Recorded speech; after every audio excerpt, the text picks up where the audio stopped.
You gave her my wedding bed. By sunrise, you will be asking my permission to sleep in your own house." The great oak doors of the bridal suite shut in Lady Laura Whittaker's face, and behind them, she heard her husband of 6 hours laughing with another woman. She did not scream. She did not weep. She stood very still in the candlelit corridor, her wedding gown glowing like moonlight against the dark paneled walls, and she smiled. Because folded inside her trunk, wrapped in ribbon and wax, was a letter the old Duchess Dowager had pressed into her hands 2 months before her death, with one instruction only: open it the day her husband proved himself unworthy of the title he wore so carelessly. Duke Andrew Godfrey believed he had won his wedding night. He had no idea that by morning, every servant in his household would be bowing to someone else. Story Introduction. England, the year 1821. Every newspaper in London printed the same breathless headline. The wedding of the season had finally arrived, uniting the ancient Godfrey dukedom with the vast Whittaker fortune.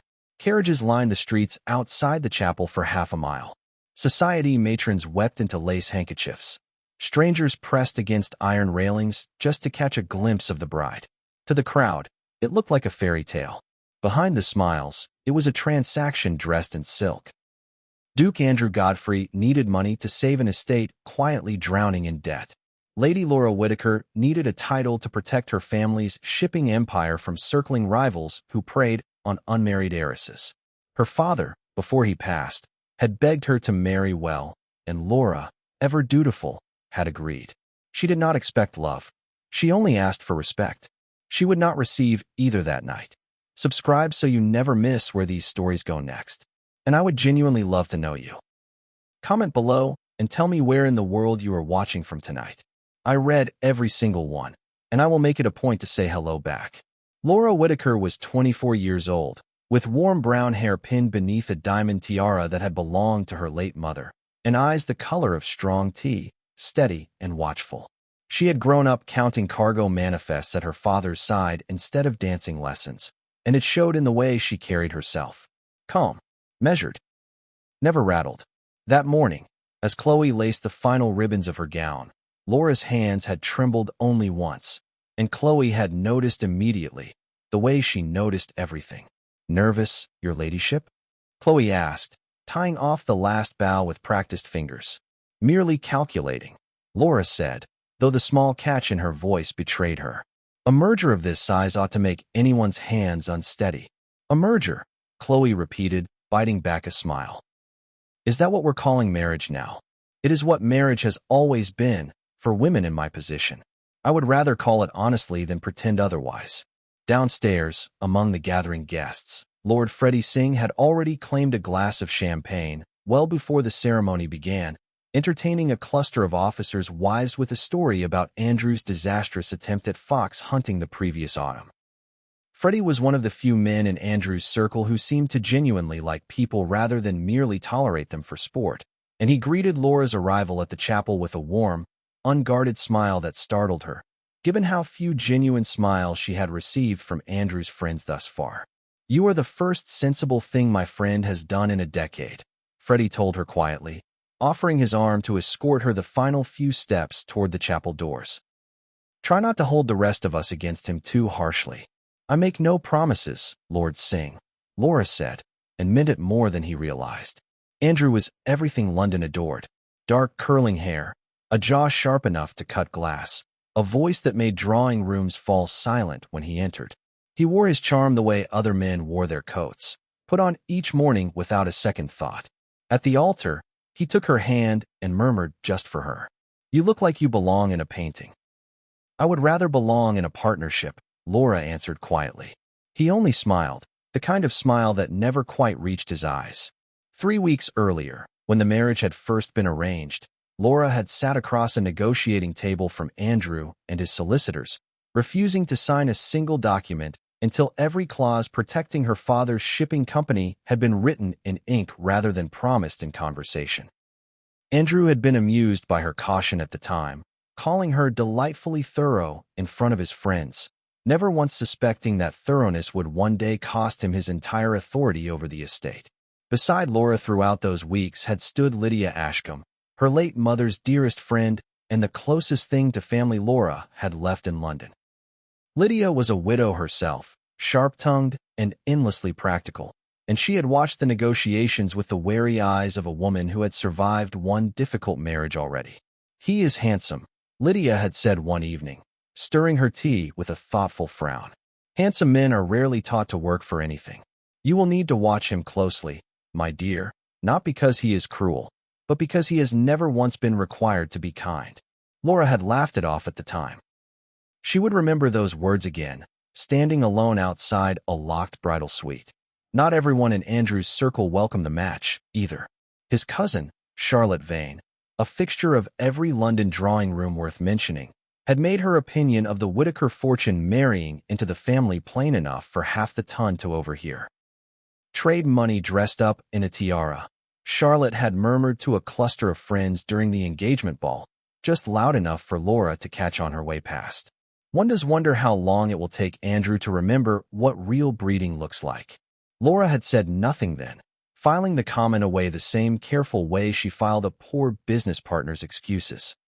She had learned, from her father, that the people who underestimated you loudest were often the ones worth watching most closely.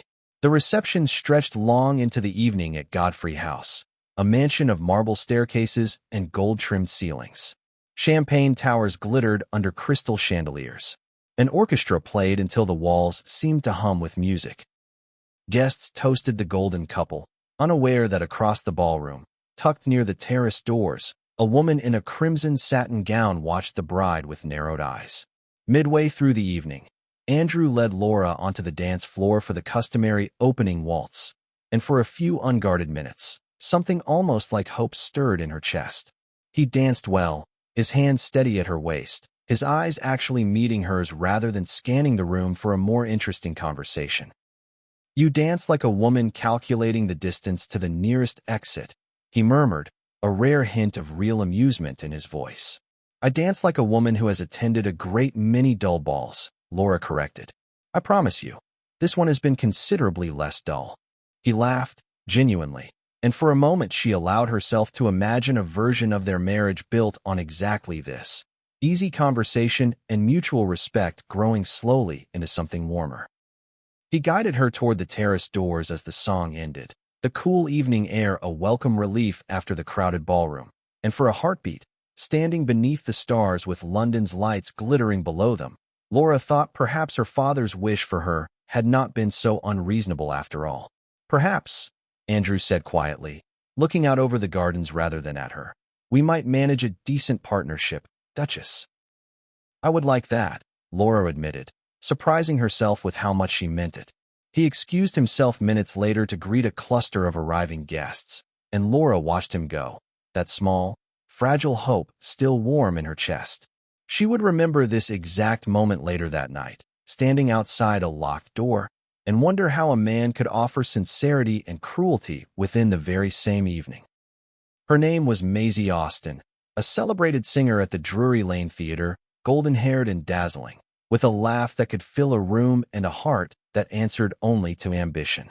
She had been Andrew's companion for 3 years, long before Laura Whittaker's fortune had entered his calculations, and she had no intention of disappearing quietly because a marriage certificate said otherwise.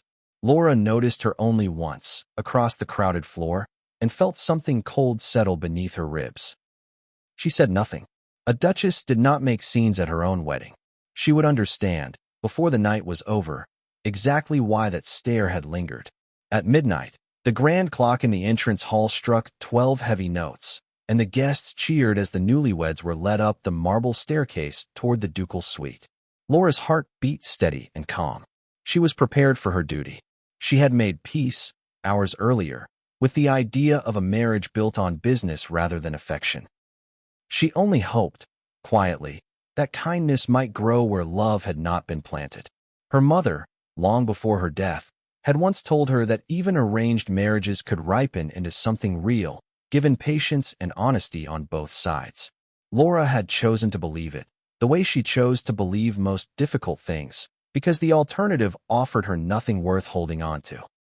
The corridor leading to the ducal suite smelled of beeswax candles and fresh lilies, arranged that very afternoon by a housekeeper eager to please her new mistress. Laura's silk slippers made no sound against the thick carpet. Somewhere behind her, Chloe carried the last of her hairpins in a small velvet box, chattering softly about the morning's schedule, unaware that the schedule was about to change forever. The heavy oak doors of the master chamber swung open under the housekeeper's hand, and the warm illusion of the evening shattered into pieces.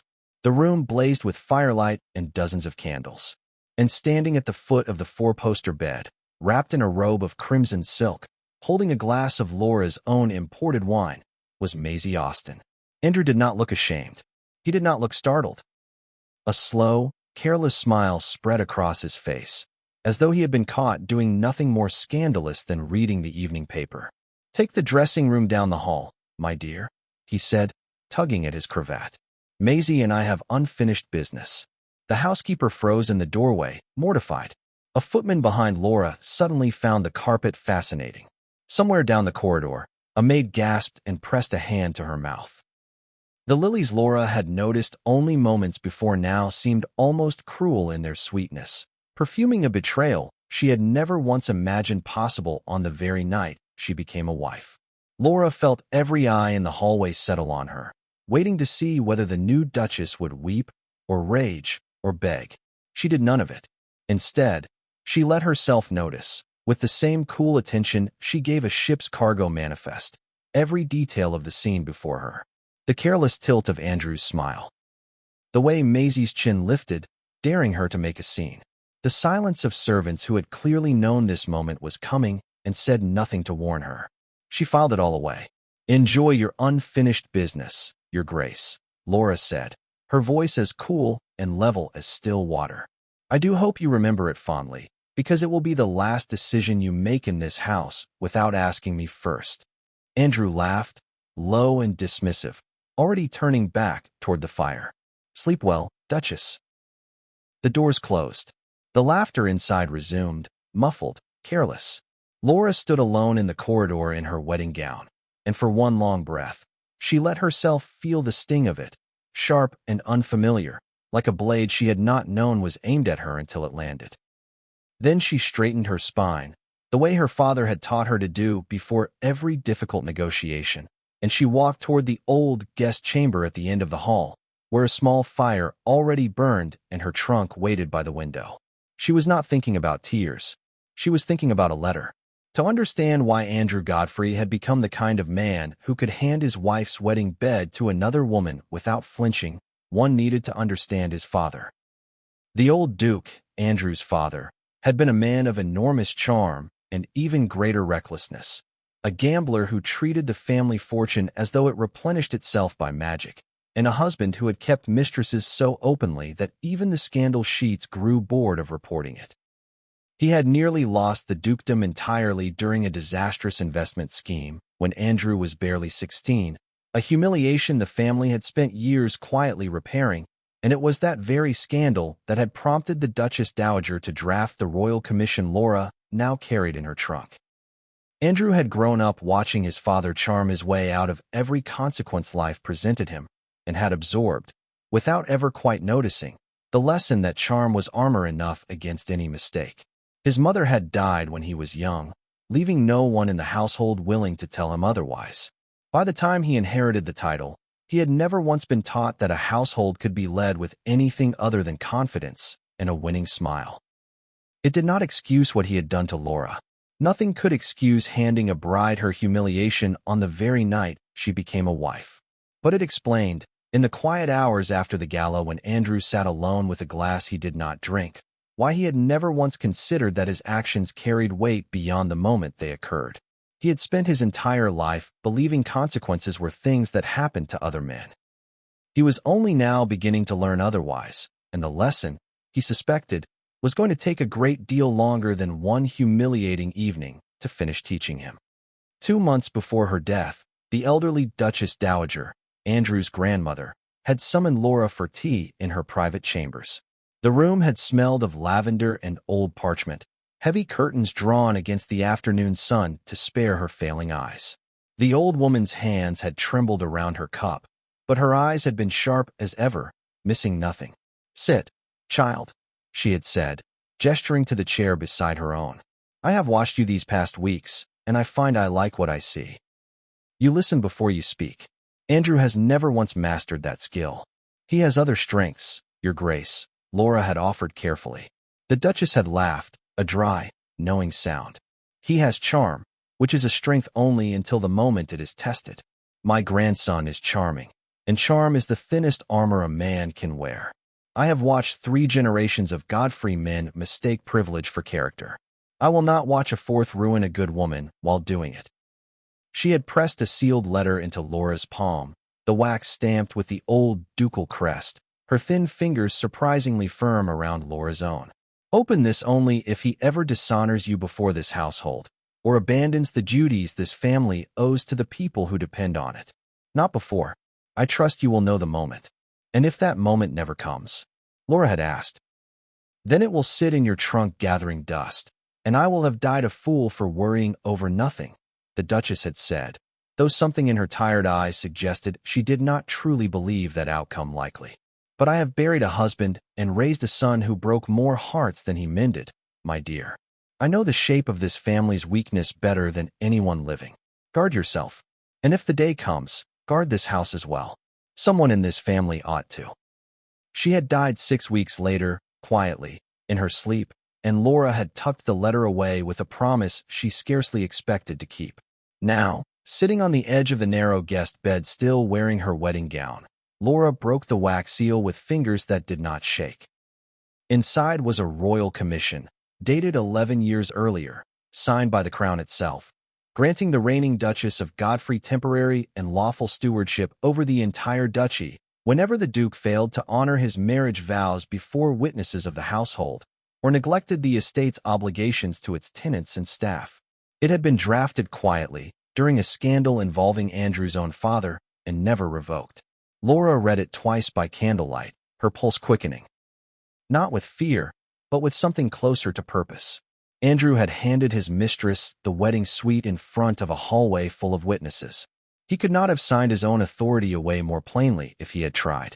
Laura did not sleep that night. She sent for 2 people she trusted more than anyone left alive. The first was Mr. Toby Holloway, her late father's solicitor, a silver-haired man with spectacles perched on his nose and a reputation for honesty so unshakable that even his rivals respected him. He arrived within the hour, still in his nightclothes beneath his coat, and read the commission twice by candlelight before looking up at Laura with something like awe. This is genuine, he said quietly. Royally sealed, properly witnessed, never rescinded. Your Grace, this document gives you full authority over every steward, every ledger, every acre of this duchy, the very moment you choose to invoke it. Then I choose now, Laura said. The second was Chloe Oliver, her lady's maid since childhood, quick-witted and fiercely loyal, chestnut hair already coming loose from its pins as she hurried into the room. What do you need me to do? Chloe asked simply. No questions, no hesitation. Wake the head steward, Laura said, quietly. Tell him the Duchess requests his presence, and bring the estate ledgers with him. By the time the sky outside the window began turning the pale gray of early dawn, the head steward stood in Laura's chamber, reading the royal seal with wide eyes, and doing the only sensible thing a man in his position could do. He bowed. Your Grace, he said, how may I serve you? Not everyone accepted the change so readily. Andrew's longtime valet, a stiff, loyal man who had served the family since Andrew's boyhood, refused outright when Chloe came to inform him of the shift in authority. I answer to his Grace, the valet said flatly, arms crossed in the servants' hallway. And I will continue to do so, seal or no seal. Mr. Holloway, summoned to settle the matter, did not argue the point. He simply laid the commission before the valet and let the man read it himself, twice, by candlelight. Loyalty is a fine quality, Holloway said gently once the valet had finished reading. But the law does not ask for your loyalty tonight. It asks only for your obedience to what is lawfully documented.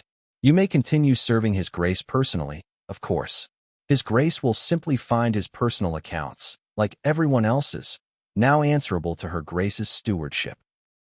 The valet's jaw tightened, but he said nothing further, and by morning, Even the household's most stubborn holdout had quietly fallen in line, grumbling under his breath but no longer resisting outright. Laura took note of his loyalty rather than punishing it, a decision that would earn her a fiercely devoted ally before the year was through, once he came to see for himself which of his employers actually deserved it. One by one, before the sun cleared the garden hedges, the magistrates, the land agents, and the household staff were summoned and shown the same document. Each one bowed in turn, not because they feared Laura, because they had quietly grown weary of a duke who treated the estate like a purse to be emptied rather than a promise to be kept. Laura Whittaker had come to Godfrey House expecting to be a wife. By sunrise, she had become its lawful ruler. Andrew woke past noon, stretching lazily in the wedding suite, entirely unaware that his world had quietly shifted while he slept. Maisie was already dressing, humming to herself, admiring her reflection in the ornate mirror above the vanity.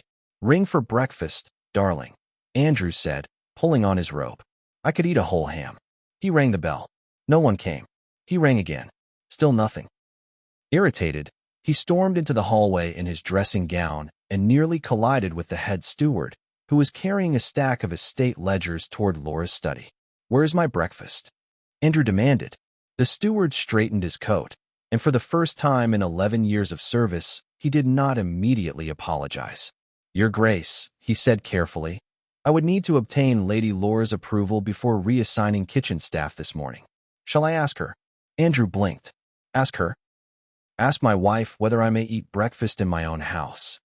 Her Grace has assumed stewardship of the estate this morning, Your Grace, by royal commission." For a moment, Andrew simply laughed, certain it was some servant's poor joke. Then he saw the man's face, and the laughter died in his throat.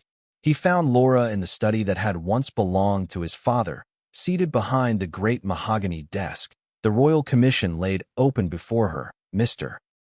Holloway standing at her shoulder like a quiet sentinel. "What is the meaning of this?" Andrew demanded, storming across the room. Laura did not look up from the ledger she was reviewing. "Good afternoon, Your Grace. I trust you slept well. You cannot simply seize control of my estate because of a wounded pride." "I did not seize anything," Laura said, finally lifting her eyes to meet his. "You handed it to me the moment you gave my wedding bed to your mistress in front of your own household. Your grandmother anticipated exactly this moment. I merely honored her wishes and the crown's law." Andrew snatched the document from the desk and read it, his face draining of color line by line.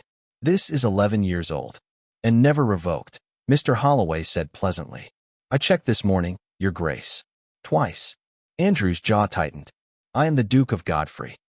"You remain the Duke," Laura said, closing the ledger with a soft, final click. "But this morning, every steward, magistrate, and tenant on this estate answers to me. You may keep your title, Andrew. I intend to keep the duchy standing." He turned the document over in his hands, searching for some flaw, some technicality that might undo what had already been quietly and thoroughly accomplished before he had even finished sleeping off the evening. He found none. "You planned this," he said finally, though the accusation carried less conviction than he intended. "I planned nothing," Laura said. "Your grandmother planned it, 11 years before you gave any thought to marrying me at all. I only had the sense to act when the moment arrived. That is the difference between us, Andrew. I read the documents placed in front of me. You have never once bothered." He stared at her as though seeing her for the first time, the woman he had dismissed as a convenient fortune, now sitting where his father once sat, utterly unshaken. Behind him, in the doorway, Maisie Austin watched the whole exchange with a calculating gleam in her eyes, already wondering what a duke without power was still worth to a woman like her. "Andrew," Maisie said lightly, stepping into the room as though the tension belonged to someone else entirely. "Surely there is some arrangement to be made. A generous settlement, perhaps, in exchange for the Duchess's cooperation." Laura's gaze shifted to her, cool and unhurried. "I do not negotiate with the woman who spent my wedding night drinking my imported wine in my bed, Miss Austin. You are welcome to discuss settlements with your own solicitor, should you require one by the end of the season." Maisie's smile faltered for the briefest moment before she recovered it, though the confidence behind it had visibly thinned. While Laura steadied the duchy, trouble found her from an entirely different direction. A letter arrived from her father's old shipping offices, carried by a breathless clerk who had ridden through the night to deliver it. A merchant lord named Cole Ashford, a rival who had circled the Whittaker company for years waiting for a moment of weakness, had begun spreading word among the trading houses that Laura's marriage had left the company without a steady hand at the helm. He was quietly buying up debts owed by smaller partners, hoping to force a sale of her father's fleet before she noticed the trap closing. Laura read the letter twice at her desk, her jaw set. Andrew, still adjusting to his diminished role in his own household, found her there past midnight, ledgers spread across the desk like a battlefield map. "You look like a woman preparing for war," he said, leaning against the doorframe. "I am preparing for negotiation," Laura said without looking up. "War is simply what happens to people who mistake me for an easy target." She spent the following week traveling between London's trading houses herself, meeting personally with the very partners Cole Ashford had tried to sway, offering fairer terms and steadier promises than he had. Mr. Holloway accompanied her, drafting agreements late into the night, while Lydia Ashcombe kept a careful ledger of every rumor Cole attempted to plant, ready to disprove each one with facts rather than outrage. When Cole Ashford finally requested a meeting, expecting to find a grieving heiress desperate for rescue, he instead found Laura seated calmly across from him with signed agreements from every partner he had hoped to steal. "You have wasted a great deal of ink, Lord Ashford," Laura said, sliding the papers across the table, "trying to convince my father's oldest friends that I could not manage what he built. I would advise you spend your ink more wisely next time." Cole studied her for a long moment, something between irritation and grudging respect crossing his face. "Your father always said his daughter had a sharper mind than most men in this city." "My father," Laura said, closing her ledger, "was rarely wrong." Ashford withdrew his offers within the week, and word of how thoroughly the new Duchess had outmaneuvered him spread through London's trading houses nearly as fast as gossip about her marriage had. It was, Laura thought privately, a far more satisfying kind of attention. Not every visitor to Godfrey House came to gossip or to gamble on Laura's downfall. Some came simply to see the truth for themselves. Duke Sean Dickinson arrived unannounced one gray autumn afternoon, his carriage bearing no crest to warn the household of his approach, a habit he had cultivated deliberately over decades of sitting on royal councils where flattery so often masked the truth. He found Laura in the fields near the schoolhouse, her hem muddied, discussing drainage repairs with Alexander Reed as though she had been born to the work. "I confess," Dickinson said, dismounting without waiting for a footman, "I expected to find the new Godfrey Duchess presiding over tea and complaints, not standing ankle-deep in a ditch." Laura straightened, entirely unbothered by the state of her boots. "Your Grace is welcome to join me, though I cannot promise the conversation will be terribly fashionable. I have had quite enough fashionable conversation this season to last a lifetime," Dickinson said, and to Laura's surprise, he meant it. He spent the better part of the afternoon touring the estate at her side, asking pointed questions about tenant wages, harvest yields, and the schoolhouse's enrollment, questions that revealed a man far more interested in substance than spectacle. By the time his carriage departed at dusk, Dickinson had seen enough to form an opinion of his own, one that owed nothing to the rumors already circulating through London drawing rooms. "Your husband's grandmother," he told Laura before he left, "was a shrewd woman. I sat on the council that reviewed her commission all those years ago, and I confess I never expected to see it invoked. I am glad, Lady Laura, that when it was, it fell into hands capable of using it well." "Andrew may yet dispute that assessment publicly, Your Grace," Laura said carefully. "Men often dispute loudest the truths they like least," Dickinson said, climbing into his carriage. "Should he do so, you may rely upon me to speak plainly in return. I do not care for watching good work undone by wounded pride." It was a small conversation, easily overlooked amid the larger dramas unfolding across the estate that season. But Laura would remember it months later, standing in a crowded ballroom with every eye upon her, and find no small comfort in knowing that at least one powerful man in England had already seen the truth for himself, long before Andrew ever forced the matter into public view. The weeks that followed proved something London had not expected. Laura Whittaker was not merely holding the duchy together out of spite. She was rebuilding it. She rode out to the tenant farms herself, her boots often muddy by mid-morning, listening to complaints that no Godfrey had bothered to hear in a decade. Leaking roofs, unfair rents, a schoolhouse that had been promised for 3 generations and never built. Within a month, the schoolhouse had a roof and a teacher. Within 2, tenant rents were adjusted to reflect a fair harvest instead of a desperate one. She opened a small infirmary near the village green.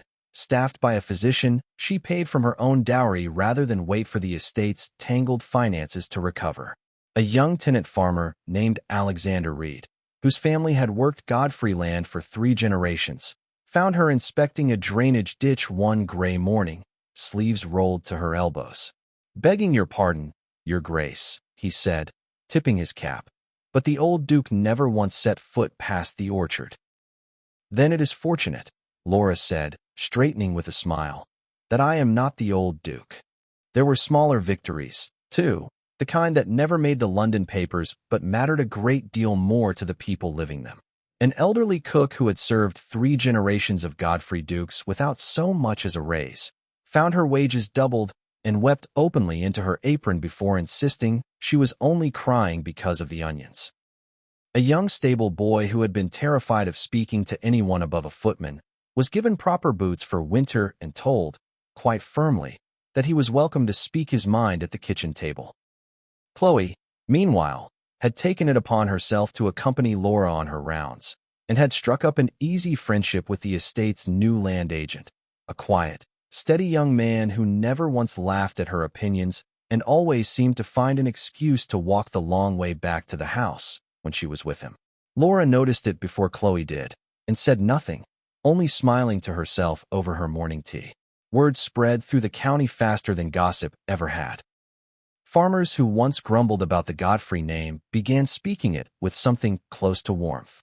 The villagers gave her a name of their own, one that made Laura laugh the first time she heard it whispered outside the bakery.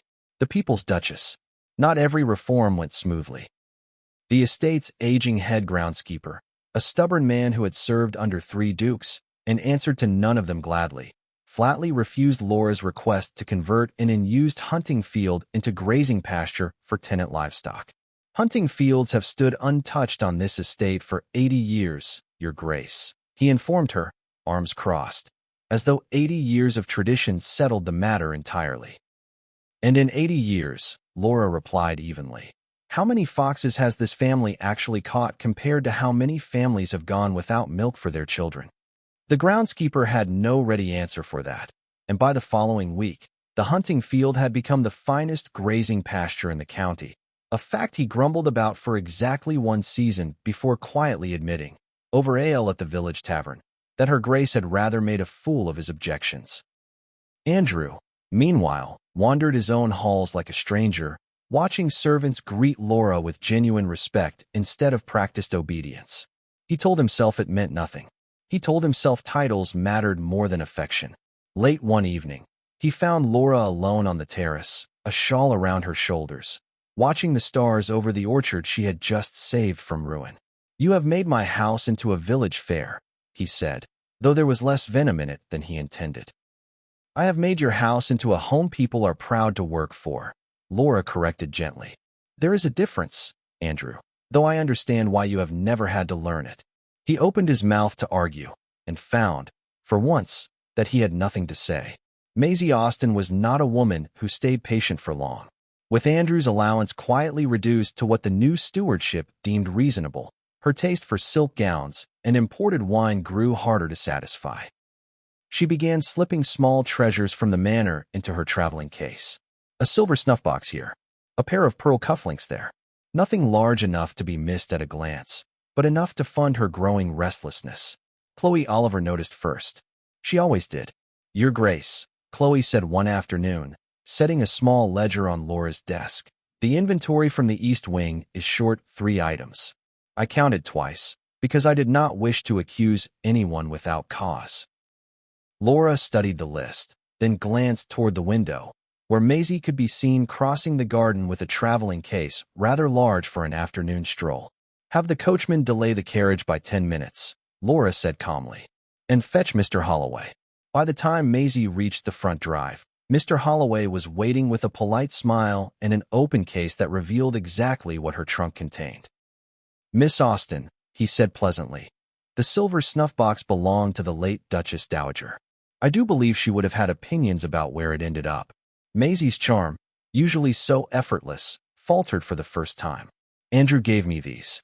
Andrew, Mr. Holloway said, no longer has the authority to give away what belongs to this estate. Perhaps you might discuss the matter with him directly. She stormed inside to find Andrew, and the argument that followed carried clear through the upstairs hallway, much to the quiet amusement of two footmen who had grown rather fond of eavesdropping since the change in management. You promised me security, Maisie snapped. Instead, I am caught stealing spoons like a common thief because you cannot even control your own wife. She is not merely my wife anymore, Andrew muttered, rubbing his temples. She is apparently the entire duchy. You said the marriage was a formality, a convenient arrangement, nothing more. You said nothing would change between us. I did not anticipate my grandmother arming her from beyond the grave, Andrew snapped back, his patience finally fraying. Forgive me for failing to predict a legal ambush at my own wedding. Then perhaps, Maisie said, gathering what remained of her dignity along with her case, you are no longer worth my time. She left that same afternoon, taking with her 3 of Andrew's oldest friends, all of whom discovered urgent business elsewhere the moment they realized the Duke's influence had dried up along with his funds. Charlotte Vane, ever eager to keep herself relevant in a drawing room, saw an opportunity in Maisie's departure and seized it with both hands. Within days, she was whispering across London that Laura had bewitched the old Duchess Dowager into signing away the family's future, that the royal commission was surely a forgery dressed up in old parchment, and that no woman of trade blood could possibly understand how to run a proper English estate. The rumors reached Laura through Lydia, who arrived at Godfrey House with her tea untouched and her expression thunderous. Charlotte Vane is telling half of Mayfair that you poisoned an old woman's judgment, Lydia said flatly. I would suggest a firm response before the story grows legs of its own. Laura considered this over a slow sip of tea. Charlotte enjoys an audience. I think the kindest thing we can do is give her a much smaller one. She did not confront Charlotte directly. Instead, she quietly invited 3 of the most respected hostesses in London to tour the newly opened schoolhouse and infirmary themselves, offering them tea and the estate's actual ledgers rather than rumor. Within a fortnight, those same hostesses were the ones correcting Charlotte's stories at every dinner party she attended, until her whispers found fewer and fewer ears willing to listen. By the season's end, Charlotte's invitations to the finest homes in London had thinned considerably, a fact she blamed on everyone but herself. Lord Freddie Singh, a longtime member of Andrew's circle and one of the few voices of real reason among the aristocracy, was the only one who stayed. He found Andrew brooding over an empty glass in the library that evening. I did warn you, Freddie said, settling into the chair across from him, that a woman who understands trade routes and tariffs would eventually understand men as well. You might have warned me a little louder, Andrew muttered. Would you have listened? Andrew said nothing, and Freddie took that as answer enough. Between the scandal and the gamble that followed it, there was a quiet stretch of weeks that London's gossip columns never printed, because nothing scandalous happened at all. That, Laura would later think, was precisely what made it matter. It began with rain. A sudden spring storm caught Laura far from the house while inspecting a drainage project near the orchard, and Andrew, riding back from the village council he had finally begun attending, found her sheltering beneath a wide oak with her ledger pressed against her chest to keep the ink from running. He swung down from his horse without a word and draped his coat over her shoulders before she could protest. You will catch your death protecting a ledger, he said. The ledger represents 4 tenant families and a winter's worth of grain, Laura said, though she did not hand back the coat. I consider that a fair trade for a little rain. They waited out the storm together beneath the oak, and for the first time since their wedding night, the silence between them was not sharp with resentment. It was simply quiet, comfortable in a way neither of them expected.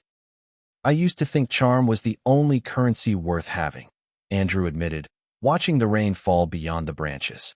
I am beginning to understand it buys very little that lasts. It buys attention, Laura said. Respect is a different purchase entirely, and far more expensive. He looked at her then, really looked, the way he had not allowed himself to since the night he had so carelessly humiliated her.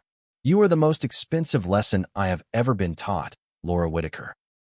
I would prefer you call it an investment, she said, and for the first time, he heard something warm beneath her composure, something that made his pulse quicken in a way Maisie's laughter never had. When the rain finally eased, he helped her onto her horse, his hand lingering a moment longer than duty required at her waist, and neither of them mentioned it again, though both of them thought of it more than once in the weeks that followed. It was not a declaration. It was not even quite a courtship, but it was the first honest moment they had shared since the day they married, and honesty, Laura was beginning to learn, could grow into something far more powerful than the fairy tale London had promised her. The night before the gala, Laura could not sleep. She sat by the window of her chamber long after the candles had burned low, the royal commission spread across her lap, reading the same lines over and over until the words blurred together. Mr. Holloway had assured her the document would withstand any challenge, but assurances were easy to give and far harder to trust when an entire ballroom of England's most powerful people would be watching her defend it. Lydia found her there near midnight, still in her dressing gown, and settled into the chair across from her without being asked. You are frightened, Lydia said. It was not a question. I am prepared, Laura corrected, though her voice lacked its usual certainty. There is a difference. There is also very little difference when a woman sits alone with her ledgers at midnight instead of sleeping. Lydia reached over and closed the commission gently, setting it aside. Tell me what frightens you. Laura was quiet for a long moment. If Duke Dickinson does not speak in my favor, if the council decides a woman has no business holding an estate no matter what seal is stamped upon the page, I will lose everything I have built these past months. The schoolhouse, the infirmary, every promise I made to people who finally began trusting a Godfrey again. She pressed her palms flat against her knees. I am not afraid of losing Andrew's respect. I lost that long ago and built something sturdier in its place. I am afraid of losing theirs. Then you already know what tomorrow is truly about, Lydia said gently. It was never about winning an argument with your husband. It is about keeping a promise to people who have nowhere else to turn. Walk into that ballroom remembering that, and you will not need anyone's permission to feel certain of yourself. Laura managed a small, tired smile. You sound like my mother. I intend to, Lydia said, patting her hand, for as long as you allow me the privilege. Laura did sleep, eventually, though her dreams were restless. She woke before dawn, dressed carefully in deep sapphire silk, and told herself, with every pin Chloe placed in her hair, that whatever the ballroom decided that evening, she had already done the harder work of earning it. 3 months into Laura's stewardship, an invitation arrived for the Royal Charity Gala, an event attended by ministers, judges, and the most influential families in England, hosted that year under the patronage of Duchess Dickinson, a man whose opinion carried more weight in the House of Lords than most laws. Andrew saw it as his last opportunity to reclaim what he believed was rightfully his. He hired Mr. Leo Harding, a sharp barrister known for winning cases through confidence rather than evidence, and together they crafted a plan. Andrew would confront Laura publicly, before the most powerful witnesses in England, and accuse her of manipulating a dying woman into signing away his birthright. The gala hall glittered that evening with gold candelabras and silk banners, the same kind of opulence that had once dazzled a young bride on her wedding night. Laura arrived in deep sapphire silk, her composure drawing eyes across the room, Chloe fussing over the final pin in her hair only minutes before. You look like a woman who owns the room, Chloe whispered. I intend to, Laura murmured back, and for the first time in months, there was something like mischief in her smile. Midway through the evening, as string quartets played beneath crystal chandeliers, Andrew strode into the center of the ballroom, Mr. Harding at his side, and raised his voice loud enough to silence the orchestra. I have tolerated my wife's theft of this duchy long enough, Andrew announced, his voice carrying across stunned guests.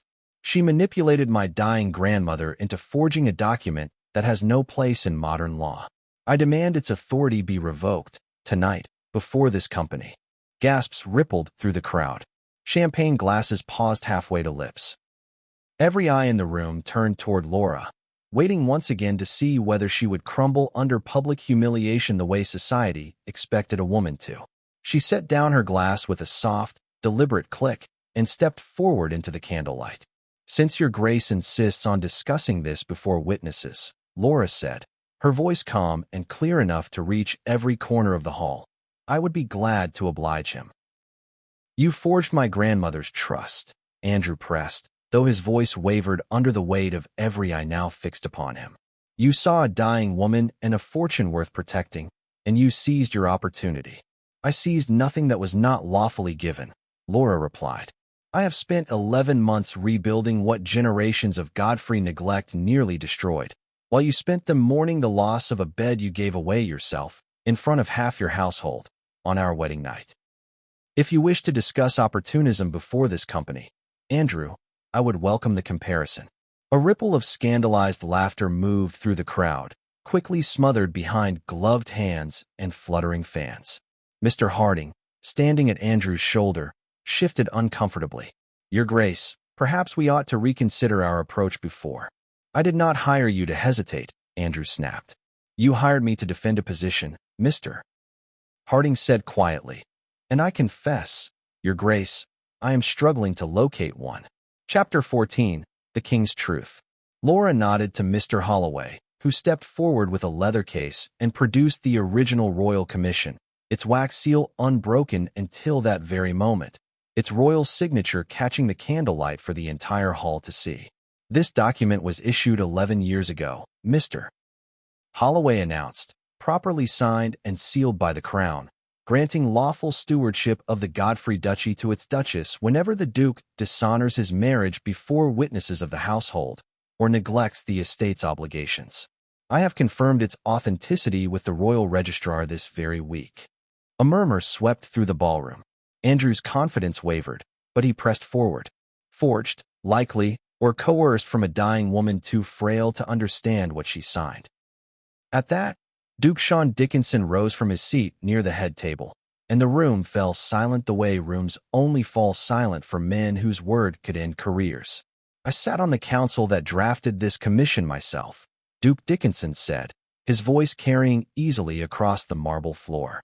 "It was created after your own father's conduct threatened to disgrace this family once before, Andrew. Your grandmother insisted on it, with full clarity of mind, precisely because she feared history repeating itself in her grandson. It appears she was right to fear it."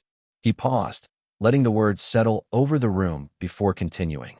"I visited Godfrey House myself this past autumn, uninvited and unannounced, precisely because I do not trust rumor over evidence.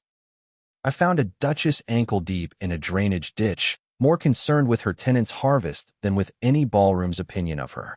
Whatever quarrel you have with your wife, Andrew, I would advise you settle it privately. Publicly, the evidence already speaks for itself, and it does not speak in your favor." The crowd turned toward Andrew, and for the first time in his life, the golden charm that had carried him through every room since childhood found nothing to hold on to. To everyone's surprise, a quiet voice spoke up from near the edge of the ballroom, where a small cluster of tenant representatives had been invited to attend as guests of honor, a gesture Laura had insisted upon weeks earlier despite Andrew's objections at the time. Alexander Reed, dressed in his one good coat and looking distinctly uncomfortable among so much silk and gold, stepped forward and cleared his throat. "Begging pardon, Your Graces," Alexander said, his voice carrying more courage than his nervous hands suggested, "but I've farmed Godfrey land my whole life, same as my father before me. I can tell you plainly, we never once saw a fair season under the old management. Under Lady Laura, my children have a school. My wife has a doctor nearby for the first time in her life. If that's forgery, I'd welcome a great deal more of it." A ripple of quiet approval moved through the crowd, and even a few of the ministers exchanged approving glances at the sight of a tenant farmer speaking so plainly before the highest circles of English society. Near the refreshment table, Charlotte Vane suddenly discovered great interest in her champagne glass, having spent the better part of the season insisting to anyone who would listen that this very commission was a forgery. Several of the ladies she had once gossiped alongside now turned to look at her with open amusement, and by the following morning, her name would circulate through London for an entirely different reason than she had intended. Even Cole Ashford, who had come to the gala hoping to whisper further doubts into interested ears about the stability of Laura's fortune, quietly abandoned the notion the moment Duke Dickinson finished speaking. A woman capable of outmaneuvering a royal council's scrutiny, he decided, was hardly a woman worth wasting further ink upon. Mr. Harding, sensing the tide had turned entirely against his client, cleared his throat. "Your Grace," he said quietly to Andrew, "I would advise you reconsider your position. I cannot argue against a royal seal and a sitting witness of this standing." "You are supposed to be my solicitor," Andrew hissed. "I am supposed to defend the truth, Mr. Harding replied evenly. "And the truth, tonight, does not appear to favor you." Duke Dickinson continued, his gaze steady on Laura. "I have also reviewed the estate's records this past month, at Lady Laura's invitation. Under her stewardship, tenant welfare has improved. Debts have been reduced by nearly a third, and the schoolhouse this family promised for 3 generations finally has a roof over its children's heads. Under the previous management," he added, with a pointed look at Andrew, "the estate was 3 seasons from collapse." The room erupted into hushed conversation, admiration replacing scandal in the span of a single breath. Andrew stood alone in the center of it all, the applause and murmurs washing past him like water around a stone, and understood, finally, that he had lost something far heavier than a title. He had lost the respect of every person watching, and worse, he suspected he had lost it long before tonight. He thought, standing there, of his grandmother's tired eyes across a tea table, of his father's careless laughter echoing through halls that had never once demanded better of him, of a wedding night he had treated as nothing more than a private joke at his new wife's expense. He thought of Laura in a muddy ditch, more concerned with a family's harvest than with her own comfort, and of himself, standing in silk and gold, having never once bothered to ask what his own name actually owed to people who depended on it. The realization arrived slowly, and then all at once, the way true understanding often does, and it left him feeling considerably smaller than the title he had worn so carelessly for so long. In the weeks following the gala, the King's Own Council formally ratified Laura's stewardship as permanent, a rare honor extended to few women in England's history, in recognition of the estate's recovery under her guidance. Andrew retained his title, as tradition demanded, but every administrative privilege remained firmly in Laura's hands until he could prove, through years rather than words, that he had changed. He surprised everyone, including himself, by trying. He began attending council meetings not to reclaim power, but to learn what he had never bothered to understand. He rode out to the tenant farms Laura had already transformed, awkward and unsure at first, and slowly began doing the quiet, unglamorous work of actually caring for the people his family had governed for generations.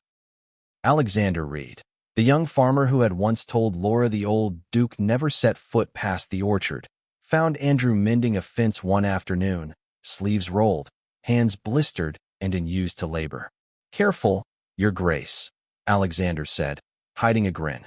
"You'll ruin those fine hands." "They could use a little ruin," Andrew admitted, and meant it. Laura watched these small changes from a distance at first, cautious of hope after being so thoroughly betrayed.